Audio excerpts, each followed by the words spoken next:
Yo, what up, Street Dogs? There, Kim. All right, so another thought. This one is about like capitalism and consumerism being on pause. So I find this super duper interesting because the way that society 1.0 was set up was, you know, you get a job, you work, you make money, and use the money to buy stuff and go out and blah blah blah, travel, something like that. And now we're in a unique scenario where our money doesn't actually have that much positive utility. So for example, like right now, what can you really use money for? You can use money to buy groceries. I mean, you can still buy consumer goods online and stuff like that, but what's the point of buying like fancy clothes if you can't leave the house or go to the club or go to a restaurant or go in public, congregating meeting places, right? Go to work. So technically, right now, clothing and fashion has a far less pragmatic utility. That's one thing to think about. Another thing to think about is, a lot of people, it's funny because I played sports all throughout high school, and I'm actually like pretty anti-sports. I think it's generally kind of a waste of time. And so now that all sports are canceled, people don't got sports to watch. A lot of people go to restaurants, bars, drinks, go to the club, whatever. Now all that's shut down. You can't do that no more. Movie theaters, entertainment venues. I bet you nobody's buying a car right now. And so much of the American industry is driven on cars. And so, yeah, like it just makes you wonder. It's okay, so obviously, I think at the end of the day, what we really need money for, we need money to pay the rent, we need money to buy food, pay utilities, whatever. But truly beyond that, we don't really need money. And like, for example, a lot of people saving up to buy a house or whatever, right? But now that you're at home all day, right? What's the point of saving up to buy a house? So I'm just like, man, what is the point of just all this? What is the point of capitalism and consumerism? And like, what do we want to do with our lives? And actually, this is another interesting observation I made, that at least people my generation, one of our new form of consumerism is actually traveling, because you travel, you consume experiences, you see foreign places, and you all obviously consume good food while you're traveling. And obviously, I think traveling is great. I love traveling. But what if you could live a life where you're not even allowed to travel? You're not allowed to leave your own city. Could you still live a happy life? Is kind of an interesting thought, because it's the funny thing about being a millennial is we tend to virtue signal. It's like, I'm not into capitalism and consumerism, and I'm a minimalist, and I don't buy anything, and I'm eco-chic, blah blah. But we still have to travel, right? And that's essentially just kind of another form of consumerism at the end of the day. And ultimately, I don't really think consumerism is a bad thing. Like, I like to consume stuff. I like to eat meat and stuff like that. But I think the only problem with consumerism is if we think the purpose of our life is to consume, not to produce, then that's a bad thing. Because I think first, the way I think about it is, we must first produce and then consume. And the point of consumption is for us to produce more artwork, produce more thoughts, produce more life and stuff like that. And so, with capitalism, consumerism, everything on pause,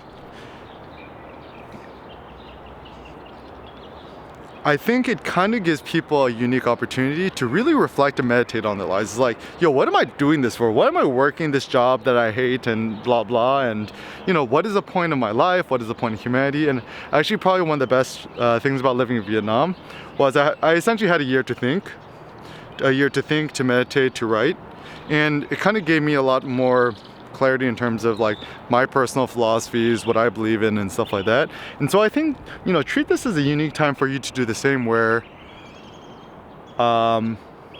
like most of us are so busy on the grind of work we're not even given an opportunity to reflect and meditate. And so now that we finally have this chance, this opportunity, I think we should be really happy for it and very grateful for it. And even the crazy thing is now, like, things I don't notice, like, yo, you hear these birds chirping? It's so nice. Like, I don't remember the last time I heard birds chirping. So maybe like that the cities are being cleared out, the nature could come back. Oh, and this is also another thought too, right? We're all like about like save the planet, whatever. Maybe that capitalism, consumerism, and producing all this crap is on pause. Who knows? Maybe this will give the planet a chance to heal a little bit. And you know, I bet you there's fewer coal plants operating right now, fewer crap being put into the air, fewer people throwing away styrofoam, whatever. So yeah, I think it could be be good for the planet Earth, right, and future generations. Anyways, so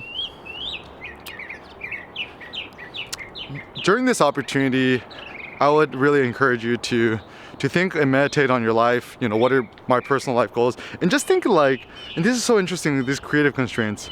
Imagine a life where you couldn't buy anything anymore, right? I mean, let's say you can still buy food and groceries, right? You couldn't travel, you couldn't go to the club, you couldn't go to the mall, you couldn't go to the Apple store, stuff like that. Then yeah, like what do we want to do with our lives? And my logical conclusion to this is that it's just to make art. Pretty simple. And art, very generally said, you know, make videos, make blogs, vlogs, articles, write books, poems, dramas, plays, and just kind of like look to the past and see what type of artworks people have created in the past. Use this chance to actually, this is something that I find interesting, is I think this might be a really unique opportunity to get really fit and get super duper swole. Because even if you're stuck at home, well, check a look at these birds.